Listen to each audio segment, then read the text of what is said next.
Hai, saya Afid Dwi Purwanto. Saya founder sekaligus CEO dari Holy Cow Steakhouse by Chef Afid. Saya hadir di sini dalam kesempatan ini untuk menjawab pertanyaan-pertanyaan dari Bijerian semuanya.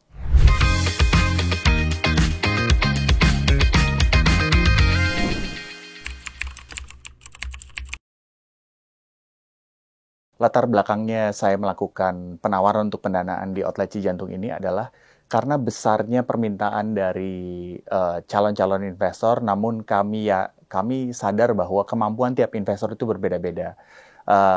Kami ingin mengumpulkan keinginan dari teman-teman investor yang memiliki keterbatasan dana, dan karena ini sifatnya crowdfunding, jadi orang-orang yang memiliki dana terbatas memiliki kesempatan yang sama besarnya dengan orang-orang yang memiliki dana yang jauh lebih di atas mereka.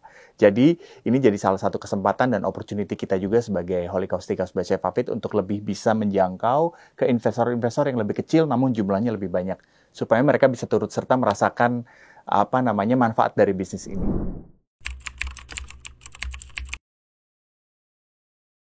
Kenapa saya memilih lokasi Cijantung? Karena memang sejak awal kita buka 15 tahun lalu sampai sekarang, kita belum melakukan penetrate ke area tersebut. Dan saya melihat surrounding area itu ada residential, ada perkantoran, ada factory juga, dan ada banyak sekolahan. Jadi menurut saya itu merupakan opportunity yang cukup besar untuk bisa membuka outlet kita di situ. Dan yang kedua, kenapa kita memilih outlet itu ada di tengah.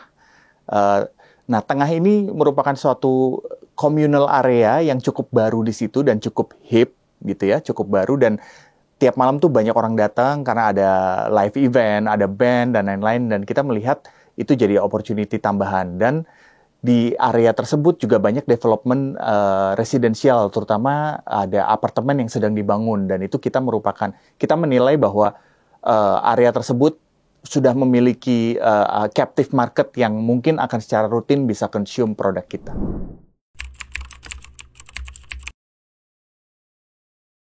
Nah, menariknya, kompetitor sejenis, sepengetahuan kami, sampai saat ini belum ada. Jadi, itu yang merupakan keunggulan tersendiri dari outlet Holy Cow Cijantung ini. Beda dengan outlet Holy Cow yang lain, di mana pada area-area tertentu itu sudah ada memiliki beberapa kompetitor sejenis, atau bahkan kompetitor yang tidak sejenis tapi memiliki segmen market yang sama. Di sini saya melihat di area Cijantung ini belum ada steakhouse yang skalanya seperti Holy Cow Steakhouse.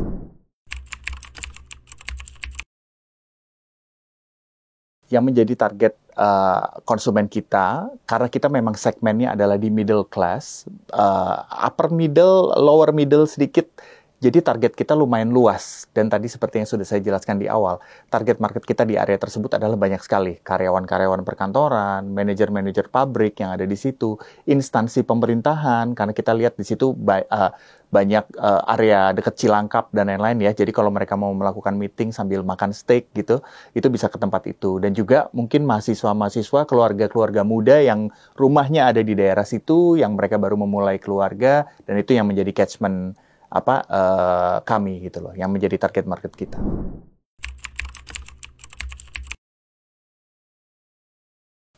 Bagaimana cara kita memasarkan produk kita?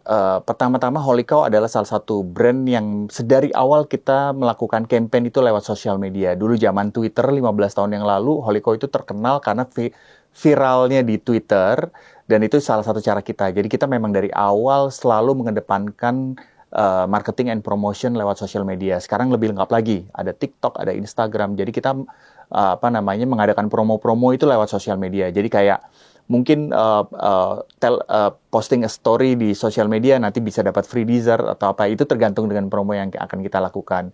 Jadi itu yang akan kita lakukan. Yang kedua, mungkin kita akan juga melakukan sosialisasi di catchment area di dekat situ, kayak promo untuk orang-orang kantor, promo untuk anak-anak mahasiswa, karena itu arah dekat kampus menuju kampus ada beberapa kampus besar di situ gitu. Jadi akan banyak yang akan kita lakukan, tapi kita tidak akan melakukan hanya satu promo saja, tergantung kondisinya, tergantung momentumnya. Itu kita sangat fleksibel dalam melakukan promosi penjualan.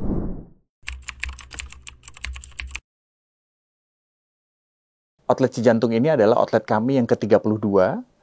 Dan apakah ada outlet Holy Cow di dekat-dekat situ? nggak ada. Makanya di daerah Timur khususnya Cijantung ini sangat apa namanya, areanya sangat luas dan kita baru pertama kali buka di situ. Jadi memang opportunity-nya untuk menggrab konsumen itu masih sangat luas. Mungkin area Lenteng Agung, area Cijantung itu sendiri, area Tanjung Barat, mungkin area Pasar Rebo itu masih opportunity yang sangat luas untuk kita bisa grab. Jadi ini outlet pertama kita di area tersebut. Memang belum ada. Deket situ belum ada Holy Cow. Jadi besar lah, masih luas gitu loh catchment-nya.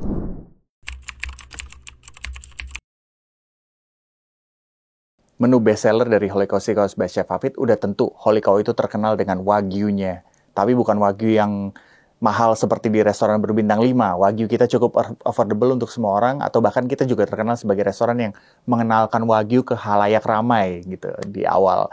Nah, menu yang kedua yang terkenal adalah Big Bites. Jadi kita menjual steak seberat 400 gram bagi pecinta-pecinta daging. Itu salah satu menu yang lumayan heboh sih, lumayan banyak peminatnya, karena dengan mereka menikmati steak 400 gram, itu kan hampir setengah kilo ya, harganya cukup reasonable lah. Dan yang terakhir yang sekarang lagi heboh adalah menu Chef Hafid Signature Steak. Dan itu merupakan satu menu yang relatif baru, tapi kita treatment sebelum kita masak sehingga dagingnya lebih empuk, lebih flavorful. Bahkan sekarang orang kayaknya lebih prefer signature daripada Wagyu gitu. Tapi Wagyu tetap menjadi salah satu menu favorit kita.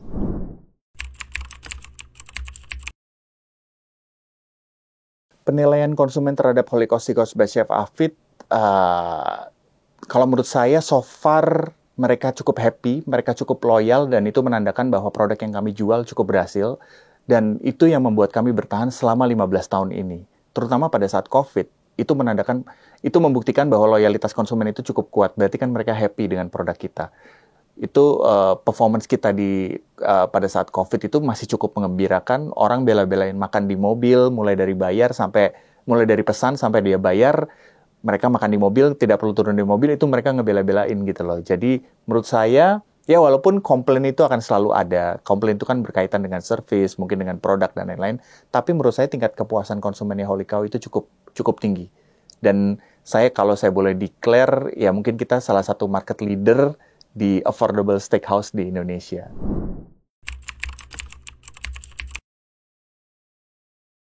Resikonya apa saja?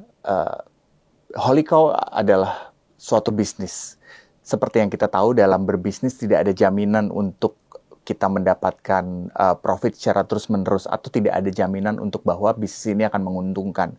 Namun bisa dilihat historical sampai 15 tahun ke belakang, performance kita cukup mengembirakan, dan bahkan ada beberapa partner yang sampai sekarang lebih dari 10 tahun tetap mereka, franchisee kami tetap memperpanjang masa kerjasamanya. Itu menandakan bahwa cukup stabil.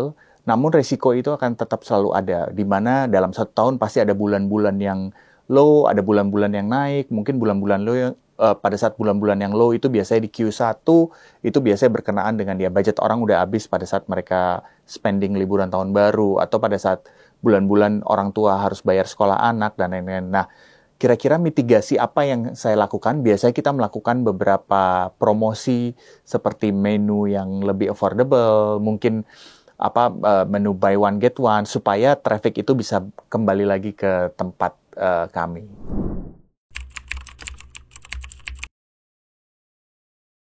Nah, ini mungkin pertanyaan yang paling sering ditanyakan oleh calon investor. Jadi skema pembagiannya bagaimana? Skema pembagian ini akan kita lakukan tiap 3 bulan sekali dari laba bersih. Kenapa tiap 3 bulan sekali? Supaya kita memiliki reserve yang cukup. Karena yang tadi saya bilang di awal bahwa kadang ada bulan baik, kadang ada bulan yang lagi low dan lain-lain. Jadi kita bisa kita bisa tarik average-nya supaya kita bisa reserve untuk bulan-bulan yang kira-kira kurang perform, atau bulan-bulan yang lebih perform untuk kita bisa tarik rata. Dan itu lebih convenient gitu loh. Untuk pembagiannya dilakukan per 3 bulan dari net profit.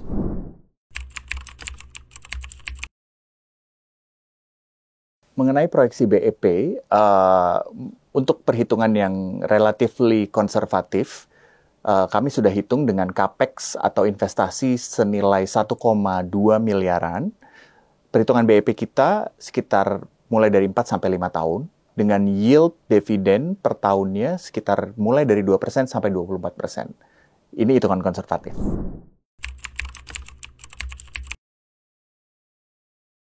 Nah, sekarang nih ada lumayan penawaran yang menarik nih untuk Bijarian. Buat 5 Bijarian pertama yang berinvestasi minimal 50 juta, kita berikan per orang satu voucher senilai 1 juta.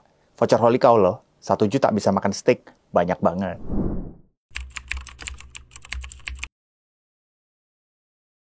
Benefit yang Bijarian bisa dapatkan dalam berinvestasi di bisnis ini adalah tanpa harus memiliki budget miliaran, kalian udah bisa memiliki bisnis sekelas Holy Cow, sistemnya udah teruji, market leader selama belasan tahun, dan yang paling penting adalah apa? Autopilot, jadi nggak perlu pusing ngurusin operasional. Saya mengucapkan terima kasih yang sebesar-besarnya kepada teman-teman Bijarian yang telah memberikan pertanyaan-pertanyaan. Nah, untuk yang mau lanjut untuk investasi, bisa cek di bawah ini.